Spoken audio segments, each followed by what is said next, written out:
സിംഹത്തേക്കാൾ വലിപ്പം കൊണ്ടും ബലം കൊണ്ടും മുന്നിലാണ് കടുവ. കാഴ്ചയിലും ഭംഗി കടുവ തന്നെ.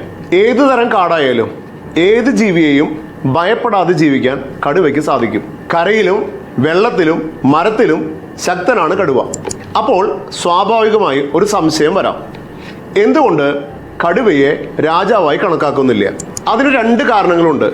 അതിലൊന്നാമത്തെ കാരണം, കടുവ ആരെയും ആക്രമിക്കും, ഭക്ഷണത്തിന് വേണ്ടിയും അല്ലാതെയും. ആനയെയും കണ്ടാമൃഗത്തെയും കാട്ടുപോത്തിനെയും മുള്ളംപന്നിയെയും മയിലിനെയും മനുഷ്യനെയും ഒക്കെ കടുവ ആക്രമിച്ചു കൊല്ലും.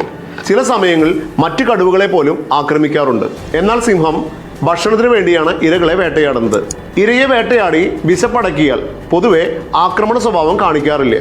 രണ്ടാമത്തെ കാരണം, കടുവ കൂട്ടമായല്ല ജീവിക്കാറ്. ഒരു ടെറിട്ടറിയിൽ സാധാരണയായി ഒരു കടുവ മാത്രമാണ് ഉണ്ടാകുക. ആ ടെറിട്ടറി നിശ്ചയിക്കുന്നത് ആ കടുവയാണ്. ആ ടെറിട്ടറിയിൽ മറ്റൊരു കടുവ വന്നാൽ അവർ തമ്മിൽ ഫൈറ്റ് ചെയ്ത് അതിൽ വിജയിക്കുന്ന ആൾ മാത്രമേ ആ ടെറിട്ടറിയിൽ തുടരുകയുള്ളൂ.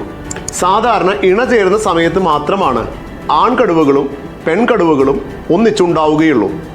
അതിലുണ്ടാവുന്ന കുട്ടികളെ പോലും പലപ്പോഴും ആക്രമിച്ച് കൊല്ലാറുണ്ട്. എന്നാൽ സിംഹം ഗ്രൂപ്പായാണ് ജീവിക്കുന്നത്. അതിൽ ആണും പെണ്ണും കുട്ടികളും ഒക്കെ പെടും. ഗ്രൂപ്പിലെ അംഗങ്ങളുടെ സംരക്ഷണം സിംഹം ഏറ്റെടുക്കുന്നു. അപ്പോൾ ശരിക്കും ബലവാനല്ല, നീതിമാനല്ലേ കാട്ടിലെ രാജാവേണ്ടത്? അതല്ലേ ശരി?